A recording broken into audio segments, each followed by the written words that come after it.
Olá, sejam bem-vindos e bem-vindas. Esse é mais um episódio do podcast Educação Audiovisual na Prática. Eu sou o Felipe. Eu sou a Ana Bárbara. Nós coordenamos a Semente, a Escola de Educação Audiovisual. A gente propõe o podcast para ampliar o debate a respeito das possibilidades pedagógicas e criativas do audiovisual na escola, o trabalho com as tecnologias digitais da informação e da comunicação, né, tanto na sala de aula quanto na comunidade que a escola está inserida, né, sempre visando oferecer, né, para a nossa rede e comunidade de aprendizagem uma ampliação, né, tanto das possibilidades pedagógicas quanto das conexões que a gente pode estabelecer entre os projetos que a gente desenvolve aqui no Brasil, né? Então, esse episódio do podcast, ele é muito especial para a gente, porque a gente vai trazer aqui, né, para vocês conhecerem ou se aprofundarem, né, no trabalho da MultiRio, né? A MultiRio, ela é talvez uma das principais referências que a gente tem na nossa área aqui no Brasil. Já faz um trabalho de muitas décadas, né? Com a inovação pedagógica, né? Com o uso das mídias, das tecnologias digitais na educação, e oferece muito conteúdo, né? Para a rede de ensino do Rio de Janeiro e também através das redes, né? Da internet para todo o Brasil.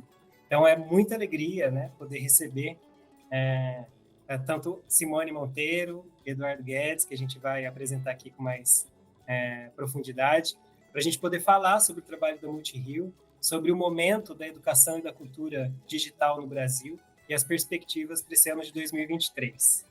Bem? Então, gente, sejam muito bem-vindos, bem-vinda. Vou passar a palavra para vocês se apresentarem, tá? Apresentem como quiser e apresentem brevemente a MultiRio para a gente poder iniciar a nossa conversa. Então, olá, Felipe, Ana. Eu sou Simone Monteiro, sou professora da Rede Pública do Rio desde 1985, então, há muito tempo, né, trabalhando na escola pública, e desde 2017 eu atuo na MultiRio como assessora de articulação pedagógica. Então, esse é um trabalho que a gente tem de análise e de colaboração e de discussão, reflexão com todas as equipes aqui, que daqui a pouco a gente vai falar um pouquinho dessa estrutura. Então, a gente interage com todas as equipes nas diferentes áreas de produção, né, nas diferentes mídias, sempre olhando para a dimensão pedagógica do trabalho. E também a articulação pedagógica tem uma atuação para fora da MultiRio, que é justamente o trabalho com os professores, com a rede pública municipal, fazendo essa articulação do que a gente produz, do que a gente cria, do que a gente faz em parceria, para que chegue até a sala de aula. Então, essa assessoria ela já existia na estrutura, ela mudou um pouco o seu escopo desde 2017, com a nossa chegada aqui, e esse é o nosso grande desafio. Então, para mim, é uma grande alegria estar revendo vocês, a Semente, que eu admiro tanto o trabalho, a gente já teve, né, várias parcerias juntos, então acho que é uma alegria poder fechar o ano com essa conversa aí com vocês. Muito bem. Oi, Simone. Oi, Felipe. Oi, Ana. Eu sou Eduardo Guedes, sou diretor de mídia e educação aqui na MultiRio, também desde 2017. Mas, na verdade, eu estou na MultiRio desde 2005. Eu entrei como pesquisador, ainda como concursado à época. Minha formação é em cinema, né? Então eu venho da praia aí da comunicação, das artes. E desde 2005 eu estou na MultiRio, acompanhei diversas gestões, diversas fases aí da empresa, e desde 2017 eu estou na diretoria de mídia e educação, que é justamente a área responsável pelo planejamento e pela realização, produção, né, das ações, dos produtos que a gente desenvolve aqui nas diversas mídias, aqui na empresa.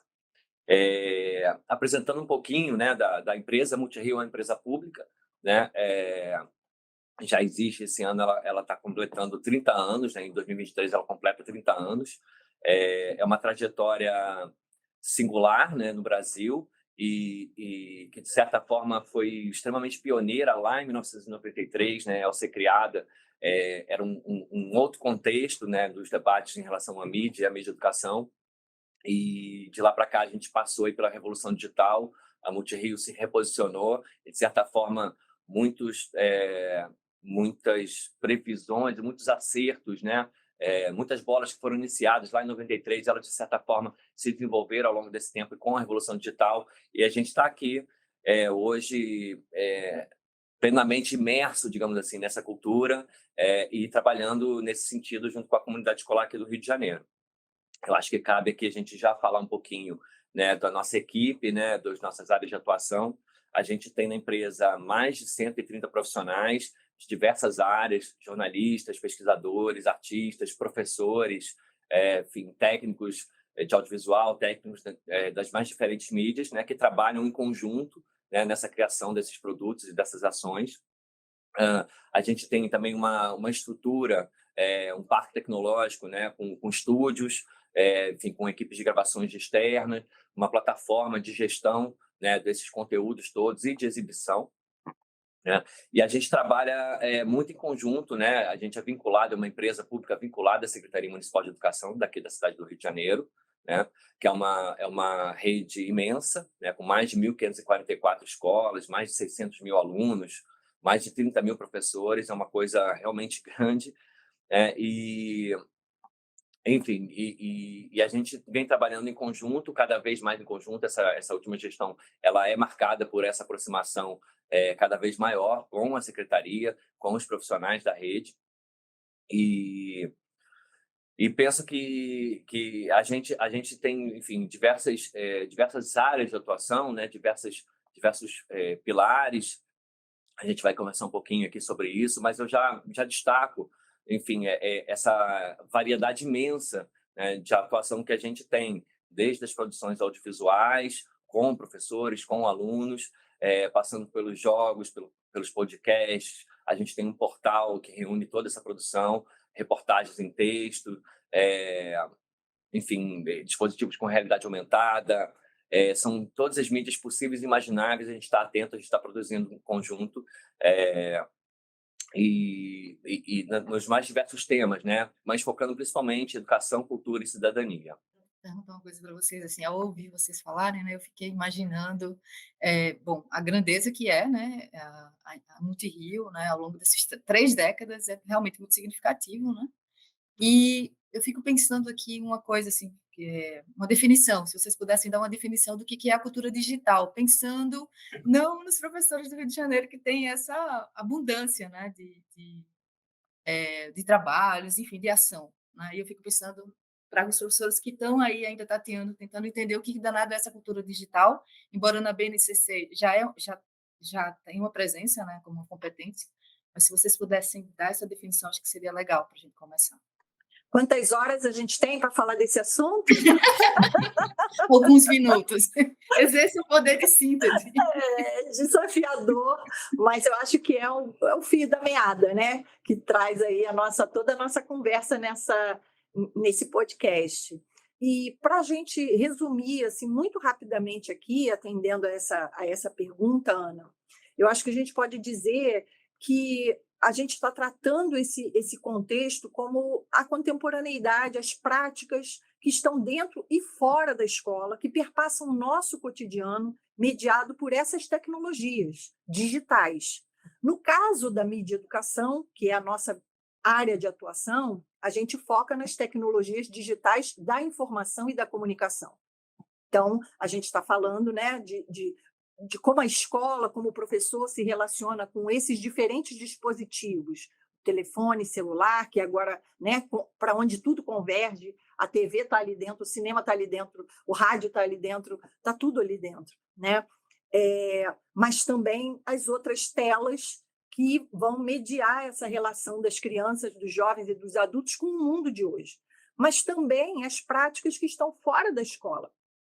Quando a gente vai num caixa eletrônico, hoje em dia, poucas pessoas vão, aqui no nosso contexto especialmente, né, vão ao banco, fazem tudo pelo celular ou tudo pelos aplicativos ou pelo caixa eletrônico. A gente faz Pix, a gente vai, né, agenda o médico pelo telefone, o nosso dia a dia, a gente vai no mercado, a gente paga lá, né, a modo de calcular, o modo de fazer as compras, o extrato do banco.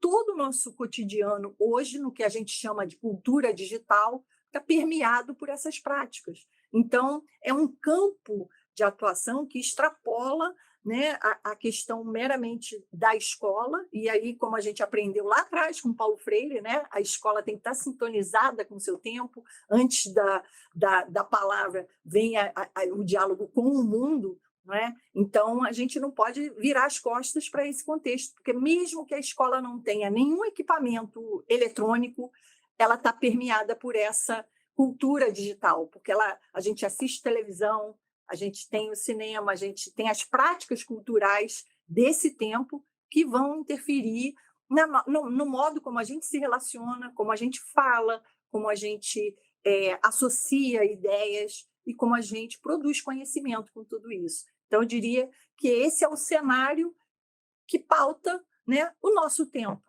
É isso. Não sei se você quer... Eu quero só acrescentar, com a licença, a gente procura pensar aqui essa questão da cultura digital justamente no contexto de uma apropriação crítica, né? Não simplesmente é muito mais a metodologia do que a tecnologia, né? É a questão da gente entender justamente que, né, que os nossos alunos, nossos professores estão imersos nesse universo, e é dessa maneira que eles se comunicam, né? É dessa maneira que eles justamente que eles se comunicam, que eles conseguem estar no mundo, e a gente procura as nossas ações, os nossos projetos, eles procuram justamente dar elementos para essa apropriação, para essa produção, para que eles possam produzir também suas mídias, seus conteúdos, tanto professores quanto alunos, de uma maneira reflexiva, né, de certa forma. E não meramente mecânica, sendo apenas consumidores desse mundo de informação que circula no nosso dia a dia, desde a hora que a gente acorda de manhã, né, até a hora que a gente vai dormir, a gente está imerso num mar de informações, num mar de estímulos de diferentes, né, fontes, e como é que a gente se relaciona com tudo isso? Apenas como meros consumidores do que chega para a gente, ou a gente reflete e tem a possibilidade também de se ver como sujeito desse processo, como produtor de cultura nesse cenário, né? Que é isso que a gente também precisa refletir. Então, tudo isso está nesse arcabouço aí de pensar a cultura digital, pensar esse tempo que a gente vive e as tecnologias digitais que estão aí disponíveis hoje e vão se relacionar também, né, nesse processo e produzir efeitos nas nossas relações no mundo e com o mundo. É isso. Gente, muito bom começar com esse debate. Eu acho que é um debate super pertinente para o momento, super pertinente para o nosso público, né? Nos nossos trabalhos, a gente percebe, por parte das professoras, que se, por um lado, o celular não é mais... Eu digo o celular que é o recurso audiovisual, né? O dispositivo audiovisual mais presente, né? Na vida das pessoas e também na escola. Mas não se restringe a isso, né? A ele, né? Mas a gente percebe que ele já não é mais tão estranho no ambiente escolar. Ainda assim, as possibilidades metodológicas ainda são estranhas para muitas e muitos professores, né? Então, de um lado, a gente percebe que existe essa lacuna de formação e de entendimento de como, metodologicamente, eu posso trabalhar com as tecnologias digitais e, no nosso caso, em especial, as tecnologias audiovisuais, de uma forma que, de fato, a gente trabalhe na perspectiva da produção da cultura, entendendo o estudante como sujeito da sua aprendizagem, como sujeito da sua comunidade, né? E vocês abordam, né, a cultura digital nessa direção. Isso é muito importante, né? Essa perspectiva. Por outro lado, eu percebo também que as professoras e professores, e a pandemia acelerou muito isso, elas são convocadas a inovar, sem necessariamente uma perspectiva crítica sobre o que é inovação na educação, né?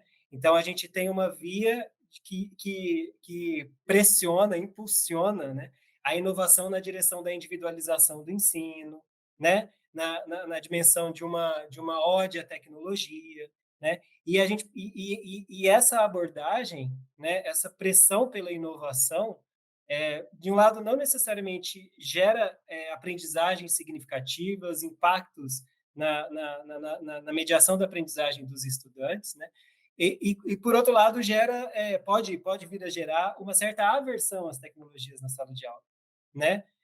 Porque justamente as professoras não necessariamente estão preparadas para trabalhar com esses dispositivos e metodologias, e, no entanto, precisam, de algum modo, engolir essa pressão, né, que vem muitas vezes de cima, né, seja das secretarias, da diretoria ou das famílias também, né? Então, existe aí um campo para ser mais refinado, né, melhor trabalhado, né? Então, eu queria trazer essa questão para vocês, porque, no nosso caso, a gente acaba encontrando muitas possibilidades e iniciativas mais inovadoras, né? Escolas ou redes menores, né? Mas vocês trabalham com uma rede de uma das maiores cidades do Brasil, né? Então, como é que acontece esse movimento? Né? Como é que chega esse conceito de inovação numa perspectiva freiriana, dentro de uma rede de ensino gigantesca, né? E com o suporte institucional e tecnológico e, né, técnico que vocês têm? Como é que vocês percebem essa depuração, sabe? Como é que as professoras da rede recebem esse debate, essas possibilidades? Para responder isso, Felipe, a gente precisa retomar um pouco duas perspectivas. Uma, que é a própria construção da Multirio no nosso contexto, como é que a gente trabalha e como é que a gente vê esse processo desde que ela foi criada.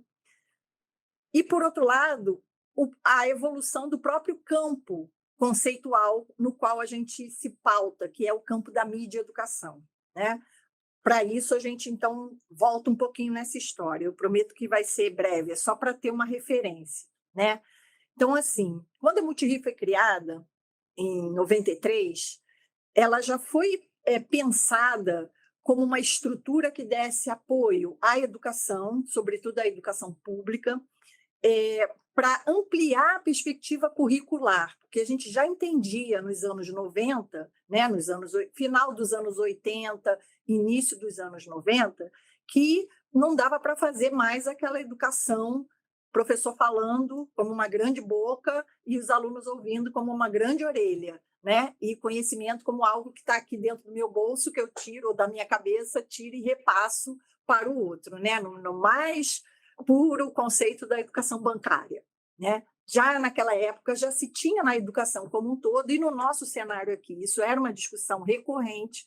Então, a gente tinha um currículo na rede que já se pautava por princípios educativos e núcleos conceituais, era um cruzamento. E dentro desses princípios educativos, um deles tinha meio ambiente, tinha trabalho, tinha vários princípios, um deles era o princípio que focava nas linguagens. Então, a escola deveria já se organizar, refletir, ter movimentos de aprendizagem, porque a gente também tem que entender a escola como um lugar de formação para todo mundo. É um lugar onde o aluno aprende, onde o professor também aprende, onde o diretor aprende, onde, né, o pessoal de apoio aprende e ensina. Todo mundo tem, né, papel importante nesse processo de apropriação. Então, essa escola já era convidada a pensar como ampliar a relação com as linguagens dentro do currículo. E aí nasce a Multirio para potencializar isso, trazendo reflexões, trazendo ações e produções, né, nas diferentes plataformas, então animações, vídeos. Naquela época não se falava em podcast, era rádio na escola, né, o jornal, a imprensa escolar.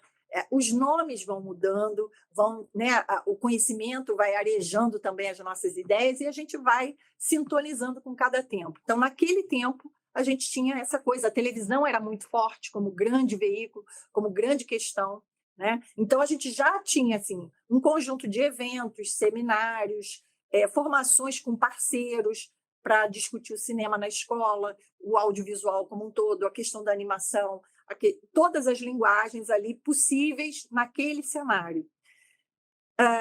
E aí eu digo para você, o tamanho da Rede do Rio, ele é não só múltiplo, multifacetado, mas ele é extremamente desafiador também. A gente não tem unanimidade de todo mundo estar na mesma página e nem é desejável isso, né? Então, a gente tem tanto escolas que estão muito permeadas por essa discussão e que se apropriam disso ao seu modo ao longo desse tempo, como tem escolas que precisam de mais apoio ou tem um ritmo diferenciado que requer um olhar nosso mais atento. E isso é múltiplo, né? Você tem escola na beira da praia mais famosa que a gente tem aqui, né? Conhecida internacionalmente, como você tem escola que você abre a janela e passa boi, passa boiada, né? No alto do morro e na beira do asfalto. Então, essa multiplicidade também ela é muito desafiadora, mas ela é muito enriquecedora, porque o que a gente faz aqui, a gente tem clareza de que é apropriado de diferentes formas no ritmo de cada coletivo, né? Então, isso chega à escola de diferentes formas, e às vezes não chega à escola, né? Às vezes não chega. A gente tem áreas aqui na cidade, por exemplo, se a gente for falar de comunicação hoje no contexto da cultura digital, a gente tem áreas que o sinal da internet não chega. A diretora pode ter uma verba para pagar cabeamento, que ela vai fazer tudo ali, e a área de sombra que a tecnologia ainda não alcança, né? Então, para essas realidades, você tem que pensar outras formas. Então, a Multirio, ao longo desse tempo, foi desenvolvendo também uma frente, que é pilar da nossa atuação, que é a pesquisa. Pesquisar novas formas, novos formatos, novos modelos de fazer esse diálogo se apropriar, né? Ser apropriado e se estabelecer. Por outro lado, né? Então, esse é um caminho de apropriação que você tem cotidiano. O desafio ele existe desde que a empresa foi criada e desde que a gente faz educação, né? Como é que o professor se apropria depende de uma série de fatores. Depende da visão que ele tem de mundo, de escola, como ele se posiciona como educador desse tempo, como é que aquele coletivo da escola se organiza para isso e está permeado, né, por várias ações para fazer acontecer, ou se a escola é muito refratária. Então, a gente tem aí uma outra questão que vem junto com isso, que é a evolução do próprio campo da mídia educação. Então, se a gente olhar um pouquinho essa história, a gente vai ver que a gente começa se relacionando na educação com os meios, praticamente numa educação contra os meios, né? Era prevenir os perigos da internet, da internet não, mas da TV, do cinema, né? E até antes disso, da literatura, né? Que era, durante um tempo da nossa história do conhecimento, a literatura era algo que não era para todos, porque ela levava os jovens ao devaneio, o perigo das páginas impressas, né? No século XV, no século XVI, isso aí estava presente. Então, quando a gente fala da evolução desse campo, né, a gente também está falando de uma evolução de reflexão com a escola, da forma como a escola se relaciona com essas tecnologias, né? A gente passa na história da educação nos anos 70 por uma visão muito tecnicista, que tem marcas até hoje na educação. Então, achava-se que o bom professor era aquele que tinha eu costumo chamar de Hollywood pedagógica, né? A escola tinha que ter letreiro luminoso, piscando, a aula tem que ser atrativa, aluno ativo, e tudo tem que acontecer. E aí a gente fica preocupada na forma e esquece um pouco do conteúdo, né? Do objetivo, do porquê que a gente está ali. Então, isso tem rebatimento até hoje. Você vai ter professores em diferentes estágios de apropriação e de relação com isso, que vão pensar que existe uma mídia que tem que ser educativa, fechadinha num quadradinho, e essa pode entrar na sala de aula, e uma outra mídia que é perigosa, que tem que ser evitada. Né? Então, assim, depende muito dessas concepções e da apropriação que o campo da mídia educação também propõe, né? Hoje, a gente tem clareza, assim como a gente aprendeu lá com Humberto Eco, né? Nem tanto apocalípticos, nem tanto integrados, né? A mídia não vai salvar a educação, mas também ela não é algo que eu possa abrir mão e ignorar a sua existência. Então, nem tanto ao céu, nem tanto à terra. A relação é de bom senso, de criticidade, de apropriação e, principalmente, de finalidade. Para que eu vou usar isso? Às vezes o professor fica preocupado em fazer o podcast antes de pensar na necessidade que ele tem daquilo. E aí fica tirando para todo lado e esquece de uma coisa que para nós, né, nesse processo de apropriação, é fundamental, que é a escuta. Quais são as práticas que ele tem já no seu cotidiano? Quais são as práticas que as crianças têm com esses diferentes dispositivos? Né? Como é que a escola tem condição ou não de se apropriar e de produzir nessas diferentes linguagens? Então, acho que o diálogo, a compreensão desse campo de atuação, que não é também para usar o audiovisual, o podcast, para a escola ser bonitinha, lúdica e dinâmica de uma forma pejorativa, né? Menor. Né? É para tornar a aula mais feliz, as crianças adoram. Não é só isso. Isso é muito legal, sim, mas não é só isso. Né? Então, a gente precisa investigar, a gente precisa discutir, e esse é um aprendizado cotidiano, que não se esgota. Né? Eu diria a você, acho que a gente não chega, a gente ainda está muito na infância da apropriação desses processos todos pelos processos pedagógicos dentro da escola. E a saída, uma das pistas que a gente vem aprendendo ao longo dessa experiência, né, é a gente ouvir, a gente dialogar e a gente formar redes de colaboração, a gente perceber que eu, na minha sala de aula sozinho, sou muito menos do que quando eu abro a porta e dialogo com o meu colega de frente, com o meu outro colega do outro ano, com outro colega que às vezes eu só vejo no cafezinho. Né? Quando a gente faz da escola a primeira célula ali de troca, a gente já tem uma riqueza. E quando a gente compreende que a escola do lado também pode ser uma parceira e assim sucessivamente, a gente vai fortalecendo essa conexão e essa compreensão de rede para enfrentar os desafios em conjunto. Eles nunca vão ser superados plenamente, né? Mas a gente está sempre tentando se apropriar e produzir novas pistas para esse cotidiano também se repensar. Não, é que você mencionou essa questão da formação de rede, como até batendo na porta do lado e tudo mais, Sim. E é interessante justamente isso, porque você trouxe um exemplo de uma rede física, digamos assim, e, na verdade, a formação de rede, o trabalho colaborativo é uma das características que o digital trouxe para a gente, mas que aí nos leva justamente a esse questionamento até da inovação, né? O que é inovador hoje? O storytelling, né? Seria uma inovação? Pô, não é, isso é contação de história, né? A gamificação, até que ponto, né? A gente tem uma colega que é uma professora antiga que falava, eu já fazia gamificação lá atrás, eu dava estrelinha e tudo mais. Então, tem certos conceitos que são reelaborados e reinventados e ganham um novo nome, digamos assim, mas que muitas vezes já são trabalhados, né? Enfim, há muito tempo. E eu ia comentar também uma outra questão, que é justamente essa diversidade que a rede aqui do Rio tem, essa grandeza toda, é extremamente desafiadora, é o nosso grande desafio aqui. Como é que a gente faz para para justamente escoar, né? Para a gente chegar, a gente fala que chegar na ponta, né? E a gente, enfim, lança a mão de diversas estratégias, né? A Multirio tem um canal de televisão, a gente tem o nosso portal, a gente tem o nosso canal no YouTube, mas a gente também, sempre que possível, a gente imprime, a gente faz DVDs, a gente, enfim, faz pendrives ou nossas publicações a gente imprime e entrega na escola, diretamente na sala de leitura de cada escola da rede. Então, são estratégias diversas que a gente tem justamente para tentar abarcar essa multiplicidade de situações que a gente tem aqui no Rio. Ei, gente, muito bom. Assim, é completo, né? Assim, é muito inspirador também, né? E eu fico, enfim, uma das perguntas que eu ia fazer era essa: como é que vocês atuam, né, nessa dificuldade, não é só dificuldade, né, nessa diversidade de necessidades, né?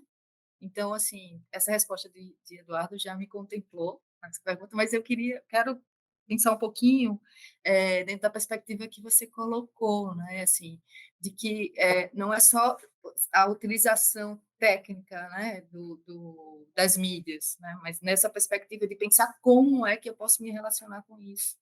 Né, e o aspecto que você menciona da escuta, né, e na outra ponta, né, essa escuta se alarga a tal ponto que os professores, enfim, começam a se relacionar de um outro jeito com os seus estudantes, mas, sobretudo, saindo da sala de aula e fazendo isso que você menciona, né, das redes, né, nesse aspecto de que é possível colaborar, né, é possível colaborar diretamente, fisicamente, mas considerando o contexto que a gente está falando aqui agora, nesse âmbito, né, digital. Né? E para a gente aqui na Semente é sempre uma questão, né, também, né? pensar nisso, né? Como é que pode ser a mediação? Quais são as possibilidades disso acontecer? E principalmente também quando você fala de escuta, no lugar de que a gente não vai chegar nesse, a gente não chega nesses lugares com uma coisa já pronta, né? Mas também entendendo qual é a necessidade desse espaço. E aí, quando eu te escuto falar, eu fico pensando muito numa coisa que para a gente é muito importante também, né? Como é que a gente pode potencializar o que já existe na escola? Como é que a gente pode chegar nesse lugar de colaboração, assim, efetiva, né? E não ficar só num conceito, né, de que é preciso colaborar, mas é nessa ação efetiva, né, na experiência, como é que isso acontece. E para mim isso é muito importante, porque também dá para o professor a medida de que é possível isso acontecer. E aí tudo continua nesse processo contínuo, né, pedagógico, do que se aprende nessas trocas efetivas, assim.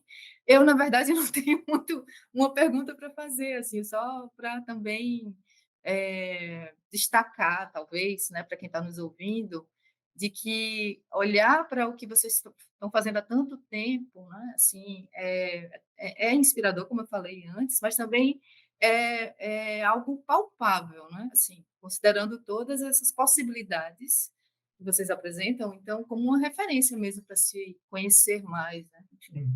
Eu posso pegar o seu gancho, então, para fazer a pergunta que ela não tinha, que é, seguindo esse raciocínio da Ana, a gente percebe como a parceria com as professoras e os professores é importante para que, de fato, essas perspectivas metodológicas que vocês apresentam realmente se enraizem no chão da escola, né?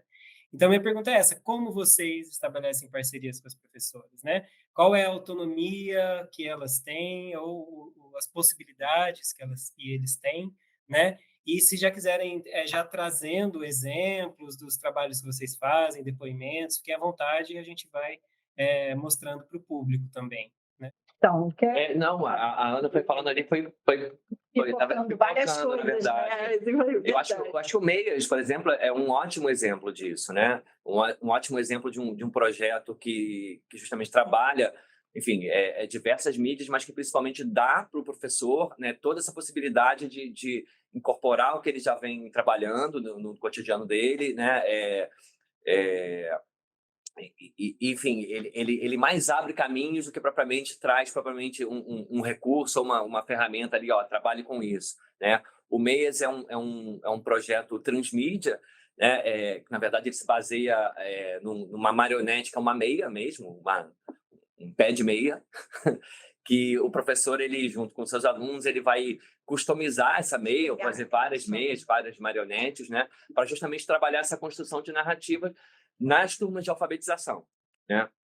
Então a gente elaborou algumas animações que trabalham alguns conceitos ali que são importantes para esse processo de alfabetização, mas a gente também tem jogos eletrônicos e objetos de aprendizagem que trabalham sequenciação, que trabalham, enfim, reta numérica, e principalmente a gente também enviou para as escolas o que a gente chama de kit camarim meio mágico, onde é uma caixinha, que emulando um camarim propriamente, Simone trouxe aqui para a gente. Que dentro você tem a meia propriamente, um pé de meia, você tem alguns feltros, alguns panos para você recortar e poder customizar a sua meia, e você tem também um pendrive com toda essa produção eletrônica, digamos assim, com as animações, com os objetos de aprendizagem, com os jogos, mas você tem também um tabuleiro para você jogar, né, propriamente. Aí são propostas, né, são alguns jogos que a gente propõe, mas que são abertos também para você customizar a sua própria regra de português e de matemática. É um tabuleiro multiuso, digamos assim. Então são diversas atividades, né, que são propostas, mas que são abertas, né? Propriamente são recursos que são abertos. Tem também um guiazinho de como você pode fazer o seu teatro de marionetes, né? Como é que você posiciona a sua mão de uma maneira correta, que você não fique cansado, que você consiga de fato expressar ali as expressões, né? Expressar expressões é ótimo. Consiga se expressar, a sua meia consiga se expressar adequadamente. Então, eu acho que é um tipo de um projeto que justamente que dá essas possibilidades. O que mais que tem aí? O pendrive. Pendrive. Então, assim, a gente tem diferentes entradas, né, para pensar e fazer o que a gente faz, tá? A primeira delas é o nosso trabalho junto com as equipes da Secretaria de Educação. Então, a Secretaria tem as equipes de educação infantil, fundamental, todos os segmentos. A gente trabalha da educação infantil até o 9º ano do ensino fundamental, com educação de jovens e adultos e educação especial. Tá? Esse é o nosso, essas 1.544 escolas se organizam assim. Então, a gente tem um primeiro diálogo com essas equipes que tem a diretriz pedagógica, né, do currículo, do plano de ação, das estratégias, do processo de trabalho da própria rede pública. A partir daí, a gente pensa e propõe ideias como essa, por exemplo, né, de criar as Meias Aventuras, que parte sempre de um filminho audiovisual. Antes de mais nada, eu mesmo vou me cortar aqui para dizer a vocês o seguinte: todo esse material está disponível no nosso site, no nosso portal, para qualquer pessoa baixar. Então, se vocês daí quiserem, as professoras, acessarem as cartelas, essa cartela que eu mostrei, a única coisa que não dá para imprimir, né, é a meia, mas a meia a gente tem aí, arruma a meia, né, das crianças, tem histórias ótimas dos professores com essa coisa da meia, né? E lá no site, no nosso portal, a gente tem uma área específica para esse projeto. Então, a gente vai deixar aí com vocês todos os links do que a gente mencionar aqui. Vocês podem botar aí para o pessoal no chat, né, na descrição do podcast, que aí o pessoal pode olhar, baixar. Aí você vai encontrar lá as animações, você vai encontrar todas as cartelas com jogos para imprimir, e pode jogar na tela também. Né? E você também vai encontrar os outros objetos de aprendizagem, que a gente chama, né? Que a gente foi desenvolvendo para ajudar os professores e apoiar o trabalho deles nesse processo de desenvolvimento do conceito de número. Então, tem jogos que a gente pega das animações, que são a base, a gente faz jogos para classificar, ordenar, comparar grandezas, que são habilidades importantes que as crianças precisam desenvolver para a alfabetização, para a construção do conceito de número.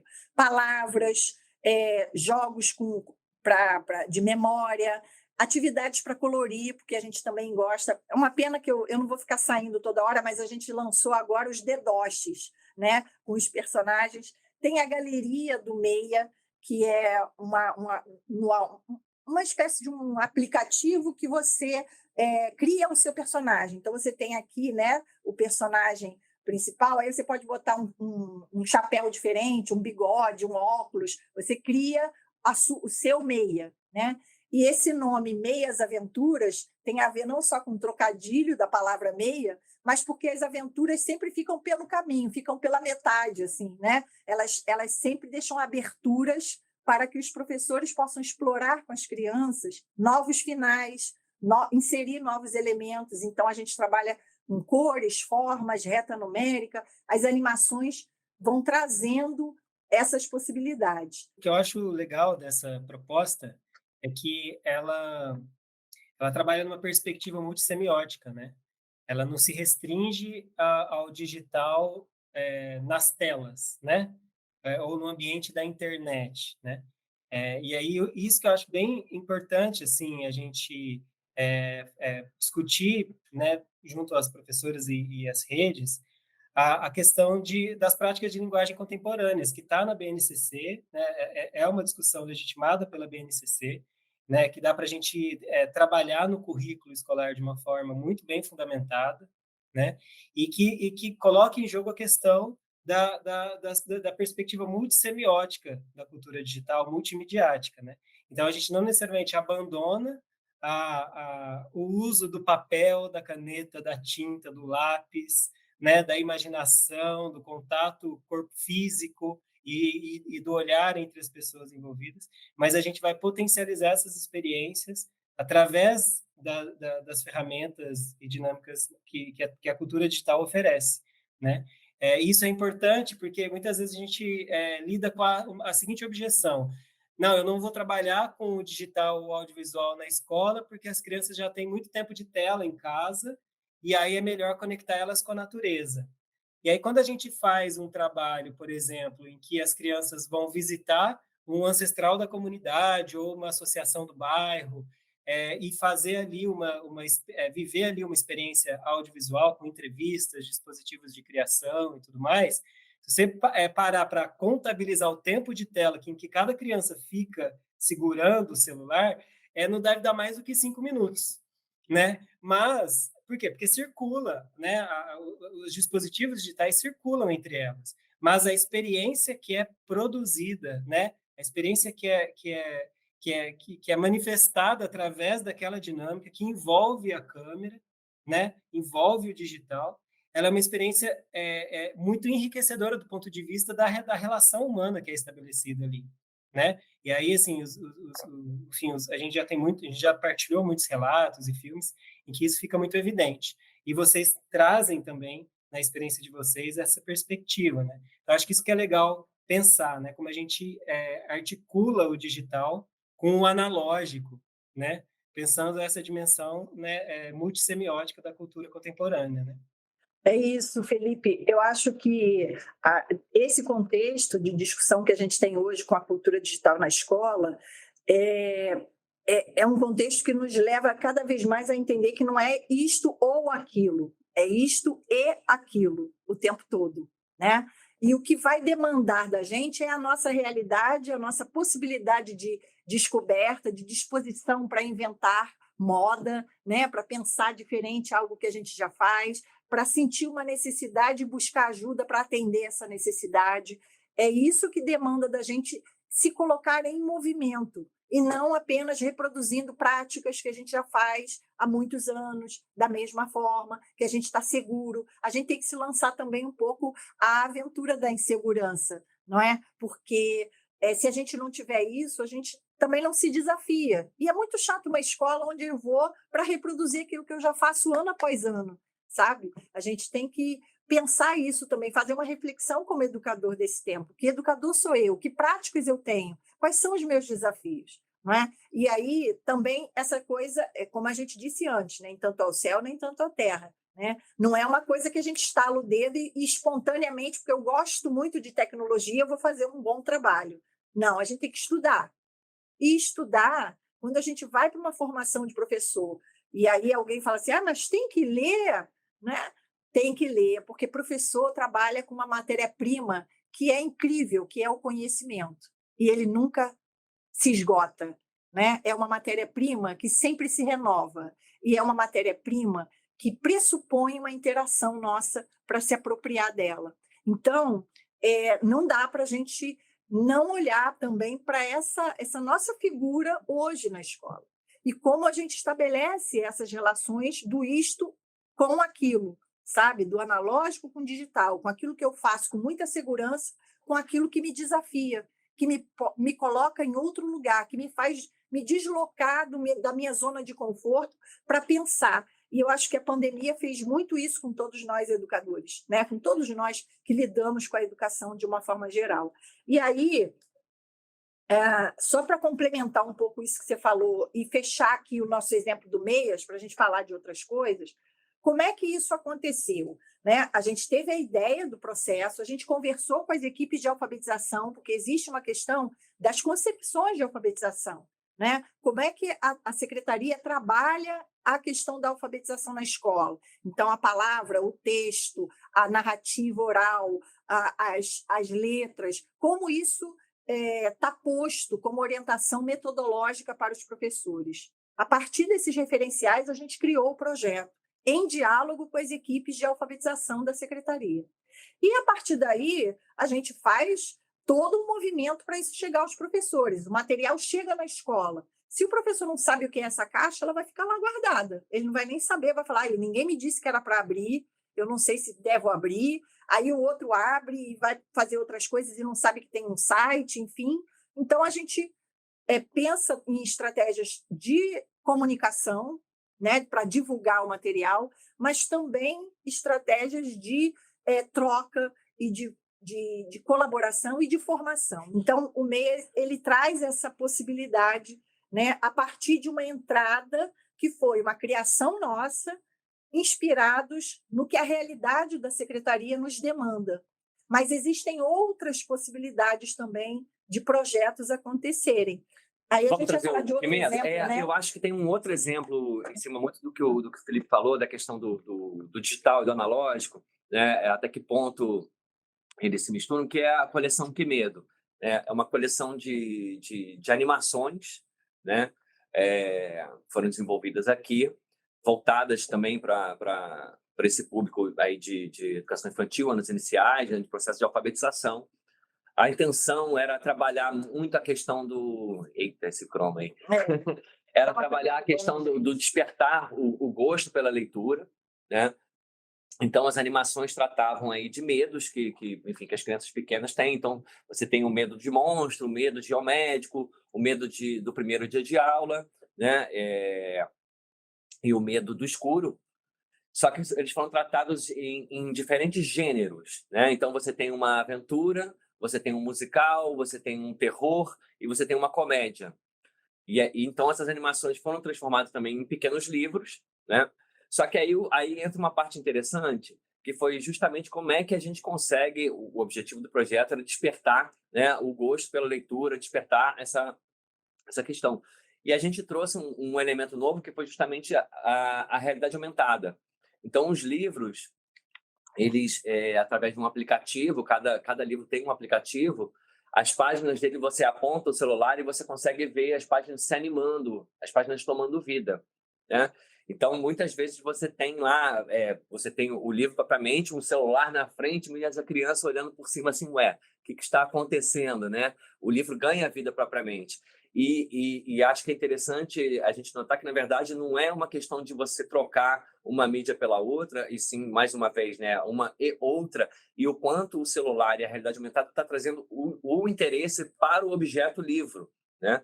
A realidade aumentada que a gente propôs aqui, ela não é um dragão que surge do livro e vai para o ar e faz um movimento 3D. Não, ela é a página do livro, ela está focada na página do livro que simplesmente se anima. Então, você ainda está com o objeto livro ali em mãos e a criança acaba naturalmente tomando gosto, né, pelo livro. O livro fica animado e encantado, né? E eu acho que é legal, Guedes, você falar que isso funciona não só com livro impresso. Ah, sim, Fica isso está disponível, eles. como todos os outros produtos, está disponível no portal da Multirio, né? E no próprio portal você tem duas versões de PDF, digamos assim, do livro para baixar. Uma que você imprime, né, onde a primeira página e a última estão uma do lado da outra, para você montar o livro propriamente, como se fosse uma gráfica, né? E você tem uma outra versão que é o livro corrido mesmo, mas que a realidade aumentada também funciona. Se você jogar lá o celularzinho no aplicativo mirando para a tela do computador, você consegue também ter essa mesma experiência.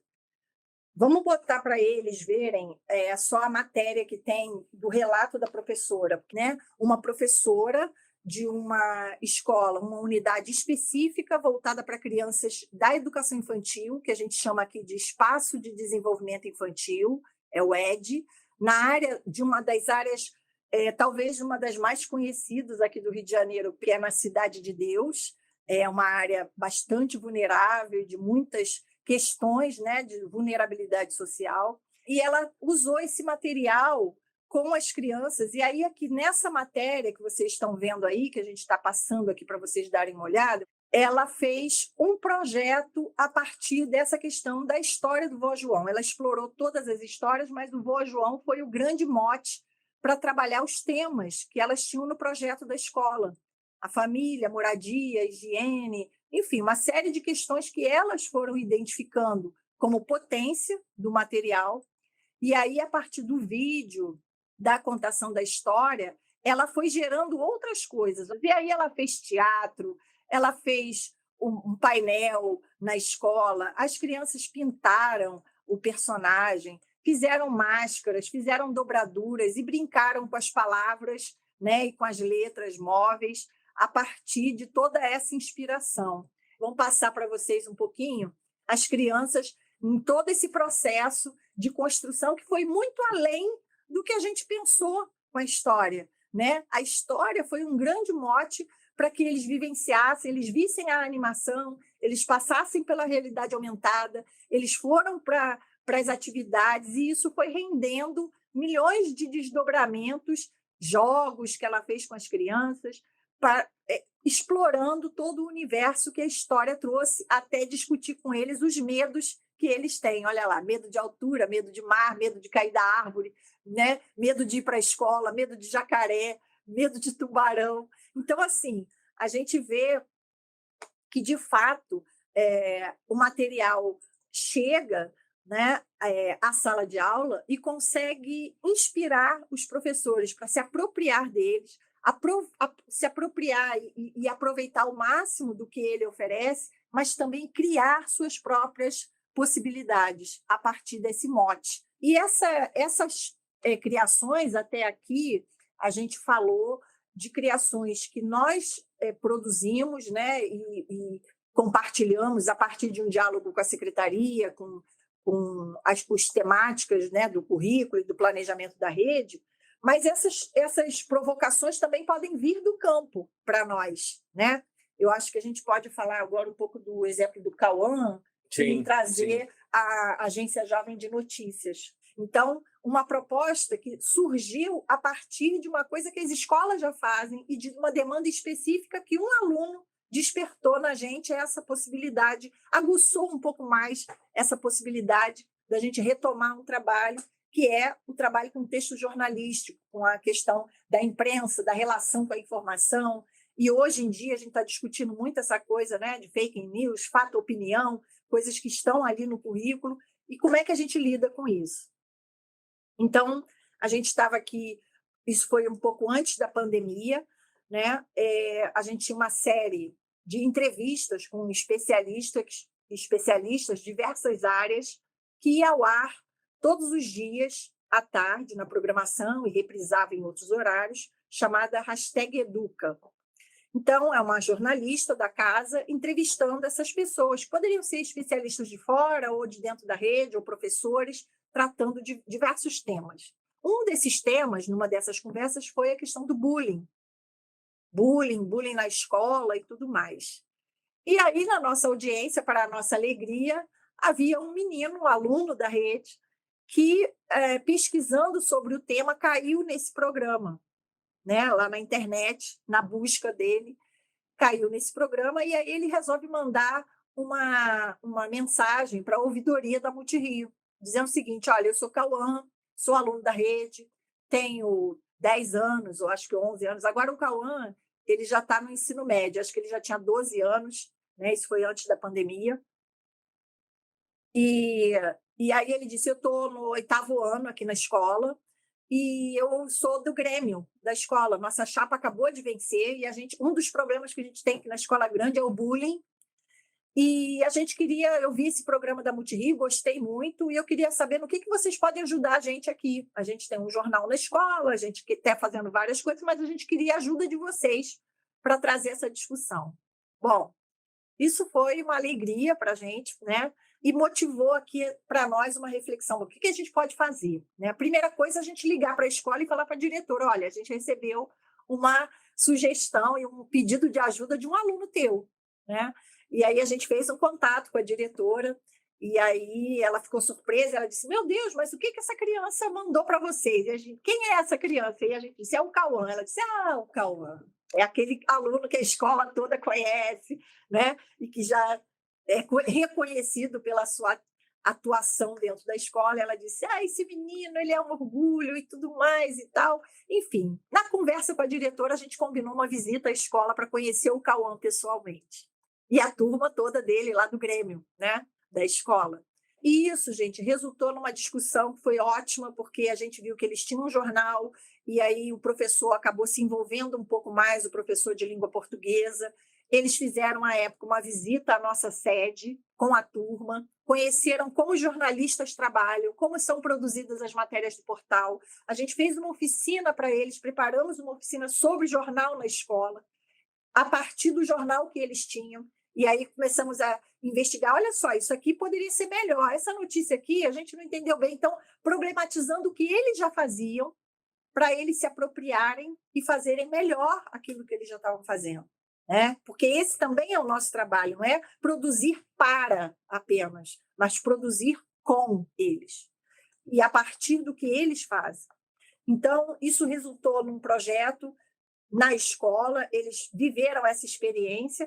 Agora eles já estão, essa turma do Grêmio já foi para o ensino médio, mas a gente tem, vou botar o link lá, a matéria no portal que conta essa história com mais detalhes e os desdobramentos. E aí eles participaram de várias ações nossas. E aí veio a pandemia, né? Tudo isso se suspendeu, né? Ficou assim no ar e a gente teve que focar em outras prioridades naquele momento. Mas na retomada do trabalho e com essa nova gestão que começou ano passado, a gente deu, então, concretude a um projeto e um anseio que já era antigo nosso, que é criar a agência de notícias dos alunos da rede.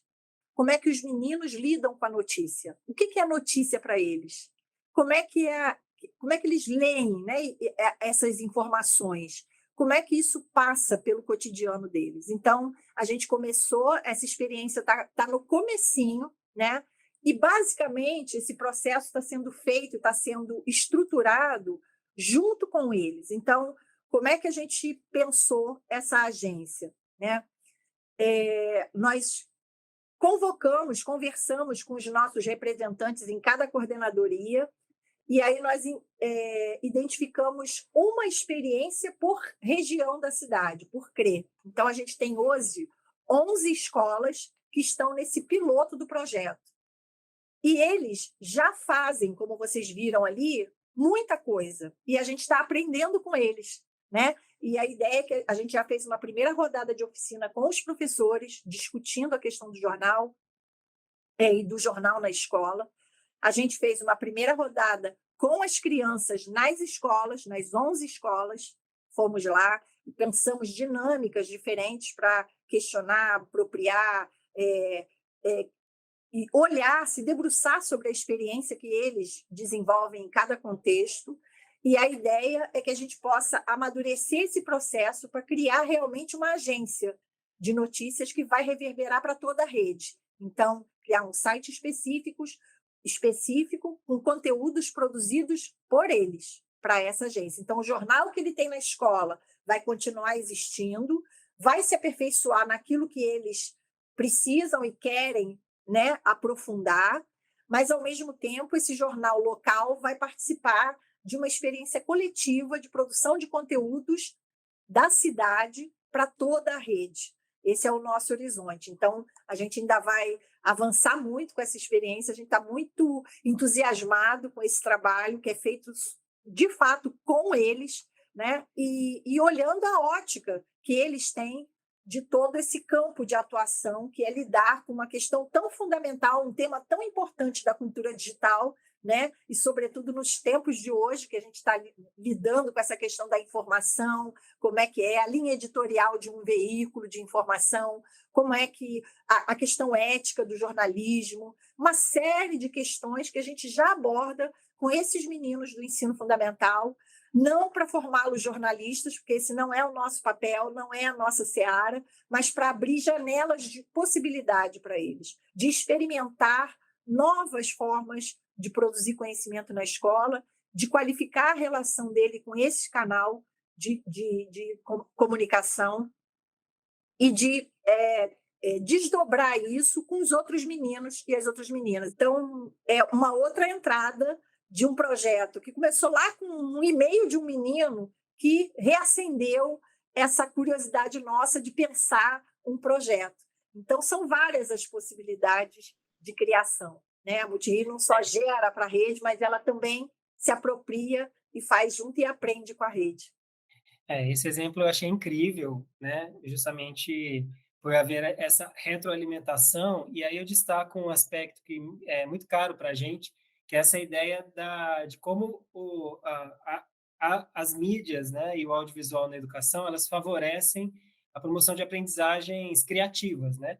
Quer dizer, através, por exemplo, da produção de um podcast, né, ou de um trabalho a partir do tema do jornalismo, as crianças elas vão se relacionar com o mundo, né? Elas vão articular os saberes, né? As discussões que estão rolando dentro de sala de aula, vão olhar para a sua própria realidade existencial e vão produzir conteúdos para participar do mundo, né? Para participar, como você disse no início do podcast, para produzir cultura, né? Então, essa dinâmica, né, favorece com que o conhecimento ele não seja apenas transmitido de professora para estudante, ou mesmo que seja construído de uma forma mais colaborativa e ativa na escola, ela não fique, ela não se reduza ao ambiente escolar, né? Mas ela, de fato, as mídias na educação favorecem essa conexão com a realidade existencial e com o debate público, né? E com isso a gente consegue retroalimentar a própria cultura, né? Então, acho que isso é muito interessante, esse exemplo que você traz, nessa direção também, né? Agora, sim, a gente está caminhando para o final do podcast, né? Então, a gente queria saber se vocês querem destacar outras ações da Multirio de uma forma um pouco mais pontual, ou se a gente já entra no debate sobre a rede, né? Como é que vocês acham que é pertinente trazer ainda da Multirio? Eu acho que seria legal só para a gente fechar essa rodada de exemplos, falar um pouco do audiovisual, né? Porque, afinal de contas, a gente está dialogando com a Semente, escola de audiovisual. A gente falou de podcast, a gente falou de jornal, a gente falou disso, né, de uma forma geral, mas eu acho que a gente tem uma experiência também que eu acho muito interessante da gente compartilhar, sobretudo com os professores daí, porque é quando a rede se amplia, né? Vai para além dos limites da rede, né? Que é a experiência nossa com audiovisual propriamente dito, né? A gente tem uma série chamada Escola Câmera Ação, que é uma série que traz as produções audiovisuais das escolas, e eu vejo no material de vocês, né? Naquela caixinha de como é que chama, que vocês chamam aquele aplicativo? Caixa de inspiração. Caixa de Inspiração, que eu acho maravilhoso esse nome, né? Que é muito inspirador e que traz as produções, né? Esses registros que a escola vai se apropriando e vai fazendo e vai produzindo, não só para ela mesma se apropriar e se aproveitar, né, dessa linguagem como uma ferramenta importante, mas que ela também produz e compartilha, né, com os outros. E aí, nessa série, que teve 3 temporadas, a gente privilegiou o olhar sobre o audiovisual na escola. A rede tem um projeto chamado Cineclube nas escolas, desde 2008, mas, independente do projeto, várias ações com audiovisual já, historicamente, têm, né, uma entrada muito grande na rede. E o programa consistia assim, a escola fazia vários vídeos, animações, concorria nos festivais dentro e fora da cidade, mandava vídeo para todo lugar, e a rede às vezes não conhecia essa produção, a própria escola às vezes não conhece a produção, ela fica fechada ali naquela turma. Então a ideia nossa inicial era dar visibilidade a essa produção. E aí a série começa trazendo essa produção dentro da escola. Então, cada episódio traz um conjunto de vídeos produzidos, 2 ou 3 vídeos produzidos aí de diferentes formas, né? Com stop motion, com animação, com recorte, com vídeo mesmo, enfim, várias técnicas. E a gente, então, selecionava essas produções, levava para uma escola, diferente da escola de quem produziu, né? Era para uma outra escola, para ela assistir a produção dos outros. E a série, o episódio, era a exibição dos vídeos e a discussão das crianças sobre o vídeo. E nessa discussão a gente sempre trazia algum elemento da temática que o vídeo apresentava, mas também da linguagem. O que eles acharam, né? Com tempo, som, iluminação, cenário, todos esses elementos para discutir com eles como eles viam essas produções. Então, cada episódio é uma rodada de conversa com as crianças. Numa segunda etapa, né, numa outra onda de produção dessa série, a gente trouxe o relato dos professores, os professores usando audiovisual na escola. Então, eles falam das dificuldades, né? Porque a gente fala aqui, parece que tudo funciona bem, tudo é muito bonito. Não, a gente tem desafio como todo lugar. E quando a gente vê as produções de outras redes, a gente vê que alguns desafios só mudam de endereço, mas eles são os mesmos, né? Então, não tem o celular, me empresta o celular da professora, a escola não tem a câmera está enguiçada, quebrou o equipamento, enfim. Então, os professores contando das suas questões e dos seus aprendizados com a lida com essa linguagem e como eles vinculam esse trabalho ao seu trabalho como professor de sala de aula na sua área. Então, tem professor de história, de matemática, de artes, de sala de leitura, contando suas experiências. Então, isso virou um quadro dentro do episódio. O episódio sempre tem uma exibição de programa fiel à sua origem, né, com a discussão das crianças, mas a gente abriu uma janelinha ali para botar o professor, que não só exibe vídeo para as crianças, mas também produz vídeos com as crianças. Numa outra onda, a gente traz especialistas. Então, a gente pegou o pessoal aqui da casa, da Multirio, e fez assim, entrevistas com esses profissionais, para as crianças entenderem quem são os profissionais que estão por trás de uma produção audiovisual. Então, tem direção de arte, iluminador, diretor, roteirista, todos esses, né, profissionais falando do seu fazer, do seu campo de atuação. E, por fim, na última leva de criação dessa série, a gente abriu um outro quadro que é de ex-alunos da rede, que passaram por oficinas de audiovisual na escola e que estão hoje estudando ou já no mercado audiovisual, porque ele, na escola, viveu essa experiência e levou isso para a vida, e isso acabou sendo uma opção profissional para esses ex-alunos. Então, tem vários que contam também a importância da vivência dessas atividades com o audiovisual dentro da escola, como uma abertura de novas janelas para eles. Então, é uma série que particularmente, eu sou apaixonada por ela, né? Eu acho que ela tem uma riqueza de possibilidades, porque se discute não só os filmes, as produções, os temas, mas a linguagem, os fazeres do audiovisual, né? Os desafios que estão postos para a escola, que se aventura nessa perspectiva. E, a partir daí, a gente fez também, e faz ao longo do tempo, festivais, que aí é onde você consegue reunir também em larga escala essas experiências, e aí amplia, né, muito, porque aí o menino vê a produção dele na tela grande, ele troca com os colegas. Tem premiação, que é uma festa. E a gente fez, durante a pandemia, um festival totalmente online. E aí muitos professores disseram, vocês são loucos, as crianças estão em casa, a gente não está abrindo a escola está fechada, como é que a gente vai produzir? E a gente, calma, professor, calma, vamos ver como é que é possível, o que está acontecendo. Gente, nós recebemos mais de 100 produções que as crianças filmaram em casa e o professor reuniu o material e fez a edição final. Produção que o professor fez e o aluno, que era mais esperto com essa coisa de edição, ele mesmo editou. Produção da educação infantil, que o pai fez o registro com a criança. Enfim, teve de tudo. E a coisa mais incrível, né? Essas produções muito interessantes e provando que, mesmo fechada, a escola tinha possibilidade de dialogar e continuar vinculada com os meninos. Então, assim, acho que a gente não podia deixar de falar um pouco desse carinho, né, do audiovisual com esse pedacinho aí do ECA. Eu queria acrescentar uma questão do Escola Câmera-Ação. Você pontuou isso, mas eu me lembro muito do nosso querido Tomil, que era o diretor, né, dessa série, em que ele chamava atenção para uma coisa bastante interessante, que é o seguinte: a Multirio, toda vez que ia para uma escola fazer a gravação dessa roda de conversa em torno de um determinado filme, né, a gente também aproveitava ali para fazer uma espécie de uma formação, ou, enfim, conversar com os alunos como é que funciona uma câmera, por que essa luz está aqui e não ali, né, como é que funciona a gravação do áudio, os elementos ali audiovisuais eram sempre conversados com os alunos ali, enquanto rolava a conversa ali sobre o filme.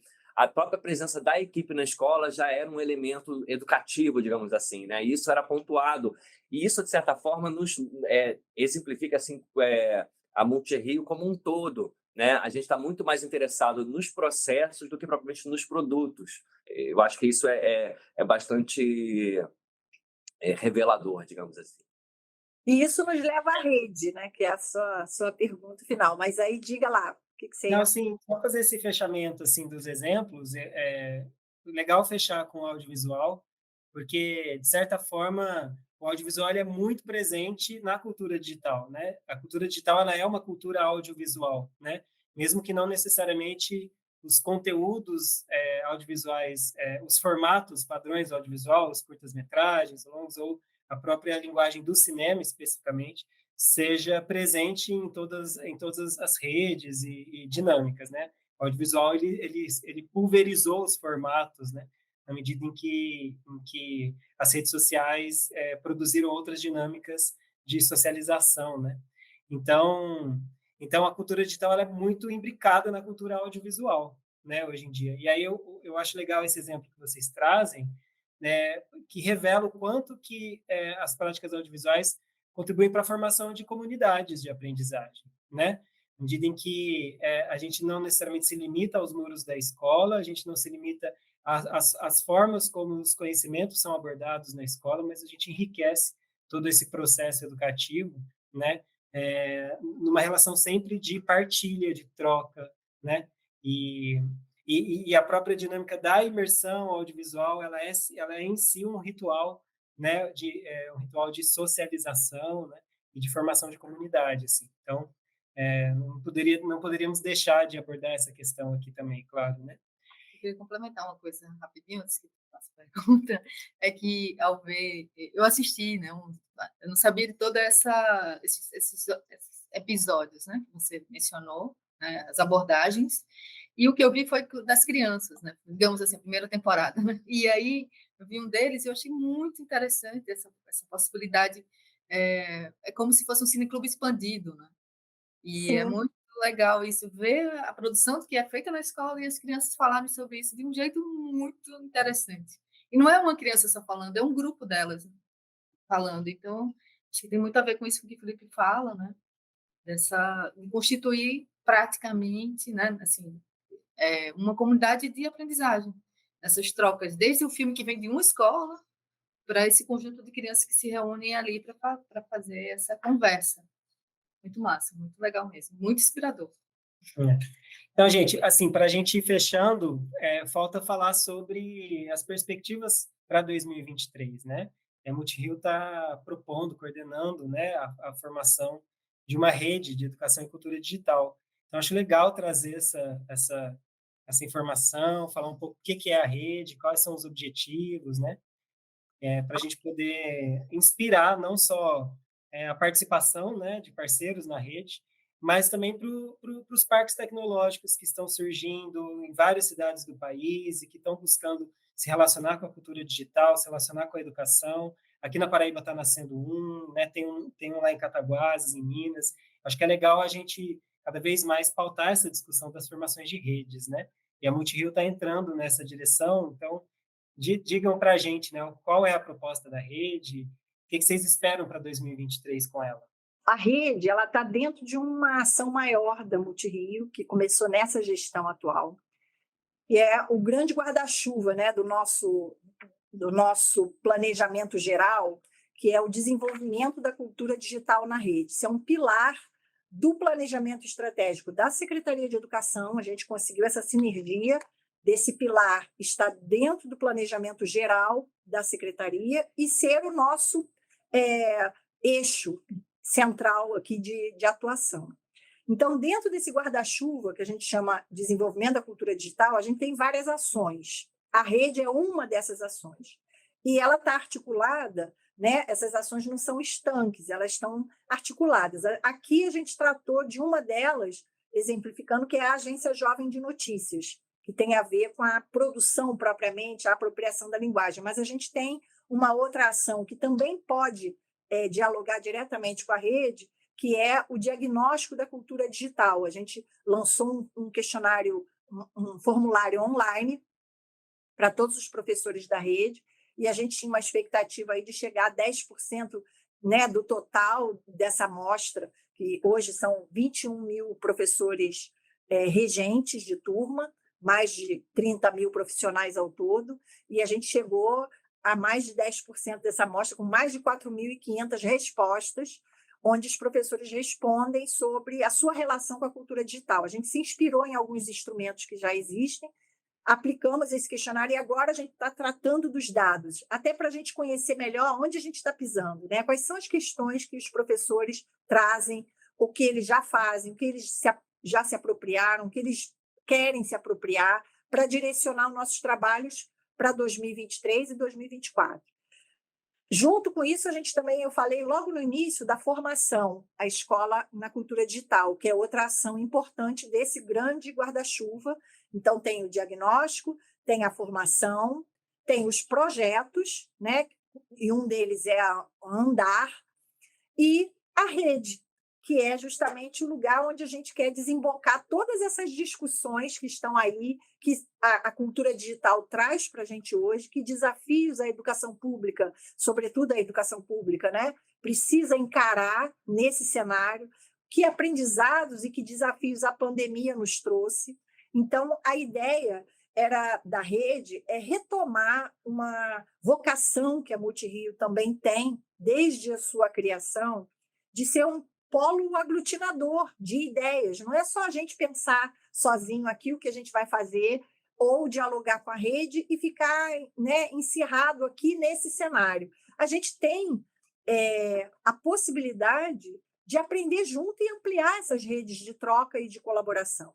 Então, a Multirio, na época, logo nos seus anos iniciais, a gente ajudou e colaborou, organizou aqui no Rio de Janeiro, junto a outras instituições, a 4ª Cúpula de Mídia, que é um evento, né, internacional que acontece ainda até hoje, e a Multirio foi uma das coordenadoras, uma das instâncias coordenadoras dessa grande cúpula, que trouxe especialistas do mundo todo para discutir, naquela época, né, as questões da mídia e educação e das mídias na escola.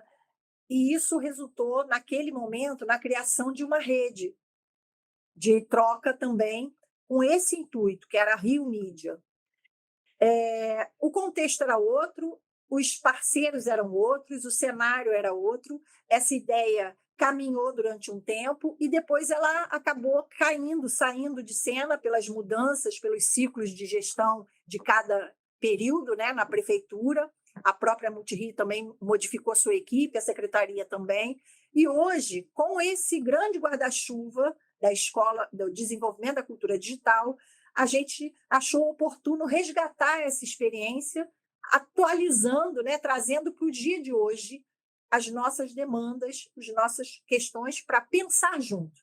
Então, a gente tem 18 instituições já organizadas nesse grupo, que vão desde grupos de pesquisa da universidade até organizações da sociedade civil e especialistas, pessoas, né, que fazem coisas interessantes na sua área de atuação, representantes da própria secretaria e da Multirio. Então, a ideia é que a gente possa ter encontros regulares, a gente quer fazer um grande seminário interno no início do ano que vem, para pensar como isso vai acontecer. A rede não nasceu pronta, e nem era objetivo nosso ter uma proposta fechada, mas a gente tem um mote, que é esse, né, de pensar junto, pensar como se organizar. Então, a gente trouxe, já na 2ª reunião do grupo, após a adesão dos participantes, uma proposta de se organizar em grupos de trabalho. Então, a gente tem 3 grandes focos, que é pensar a formação dos professores, dos alunos, das famílias,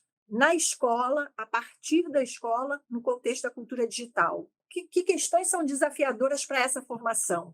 O que é preciso problematizar na escola, com os professores, com as crianças, os jovens e com as suas famílias, para fazer a escola se colocar de forma efetiva no diálogo com esse tempo. Um outro GT criado está focado nas práticas mídia-educativas, nos fazeres, no cotidiano dessas escolas, no contexto da cultura digital.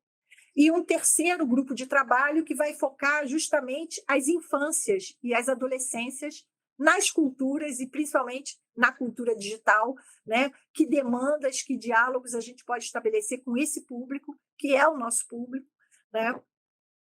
A partir da conversa com todas essas pessoas que estão dispostas a pensar e fazer coisas juntos. O que a gente vai fazer, a gente não sabe ainda. E isso é muito bom, porque é isso que nos instiga a pensar, né? Que potência a gente tem aí na reunião dessas pessoas. E como esses 3 grupos de trabalho podem gerar outros ou podem se modificar ao longo do tempo. Então, a gente tem aí a Semente, Escola de Educação Audiovisual, o Instituto Alana, o Gruppen aqui da UFRJ, da PUC, o CACE da UFRJ, a gente tem a Unirio, a gente tem a UERJ, a gente tem, enfim, o pessoal do Cinema Nosso, pessoal da Agência Lupa, a gente tem o pessoal da Fundação Oswaldo Cruz, enfim, eu não vai dar conta de eu enumerar todo mundo aqui, mas a gente vai criar um site para isso também, para dar visibilidade. A gente precisa primeiro se conhecer melhor, pensar possibilidades juntas. A rede já ganhou um primeiro, né? Deu o seu primeiro passo. A gente está no nosso primeiro passo, e esse é um primeiro que a gente espera que seja de muitos, para a gente avançar, trazer novos parceiros, provocar, né? E não só receber, mas disseminar também esse conhecimento gerado coletivamente. Acho que esse é o papel da rede e é a nossa aposta também grande para 2023. Então, a esperança aí de fazer um trabalho muito bacana e de aprender muito junto com todo mundo. E a gente já agradece também a adesão de vocês, que para nós é preciosa nesse trabalho. Eu acho que a gente pensar, principalmente nesse contexto entre aspas, pós-pandemia, né? A importância da gente se reorganizar na sociedade civil através das redes, né? Sempre foi assim, mas eu acho que depois de um período tão intenso de pandemia e de um governo tão difícil na nossa área, né? Eu acho que essa questão das redes ganha um contorno mais significativo, né? Para que a gente possa acelerar processos de consolidação e transformação, né, dos nossos contextos, pensando não apenas a nossa atuação direta no campo da mídia educação, né, da arte educação, da educação audiovisual, mas também no que reverbera, né, em termos de impacto social, socioambiental, né, uma vez que a gente está sempre dialogando com as questões mais urgentes e pulsantes da sociedade através da educação, né? Então, sim, é uma alegria poder começar o ano com essa perspectiva, né? E a gente também está muito feliz em poder se integrar nessa rede, né? Mas, gente, então, olha, pelo tempo já, eu acho que é o momento da gente encerrar, né? Então, assim, da minha parte, dizer que foi realmente muito, muito satisfatório, assim, eu realmente estou muito alegre por poder ter vivido esse momento com vocês, né? A gente se aproximou da Multirio em 2020, pouco antes da pandemia, né, quando a gente fez aqui na Paraíba o seminário de educação, cinema e audiovisual, com apoio da professora Inês, né, do PPGE, aqui da UFPB, e desde então a gente tentou várias aproximações ao longo da pandemia, né, e poder se reencontrar nesse momento, organizando um pouco o debate, né, se atualizando sobre o que vocês estão fazendo, realmente é muito satisfatório para a gente, tá? Então, eu queria agradecer muito a disponibilidade de vocês para esse podcast. Eu também quero agradecer e curioso que você estava falando agora, enfim, ao te ouvir, né, também, Simone, falando da rede, assim, numa confirmação, assim, de algo que eu acredito muito, né, nessa constituição da rede, cada vez mais, assim. E aí, também me lembrei de como foi que a gente se conheceu, né?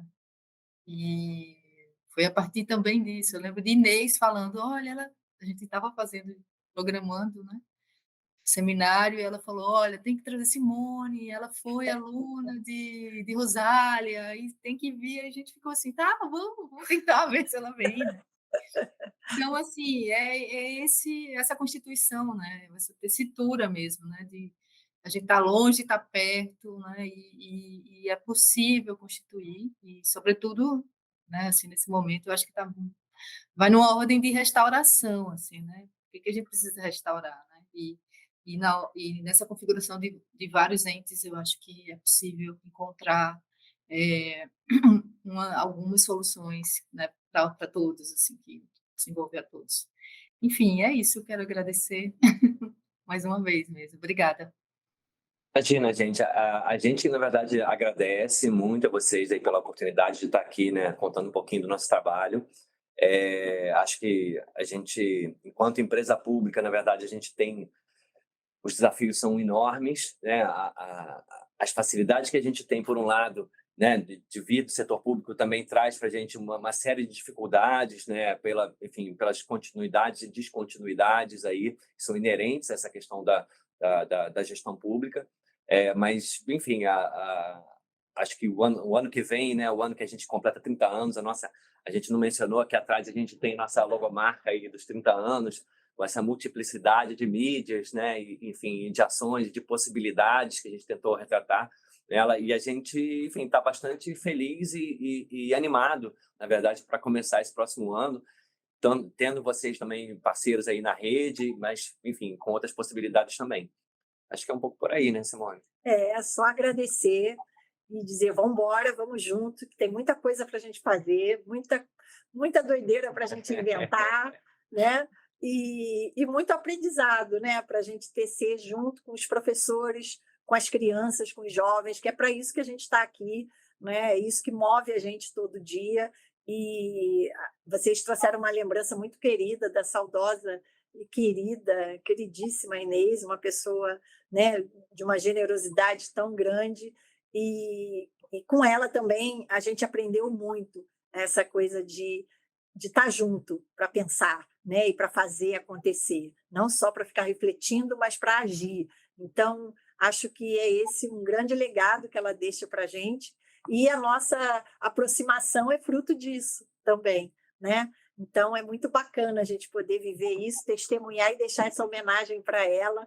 E com esse sentimento é que a gente está aqui muito feliz de também encerrar esse primeiro ciclo nosso aqui, né, desse grande projeto do desenvolvimento da cultura digital, que está aí no meio do caminho. A gente ainda tem 2 anos pela frente dessa atual gestão, de uma forma tão bacana aqui, conversando com vocês. Muito obrigada.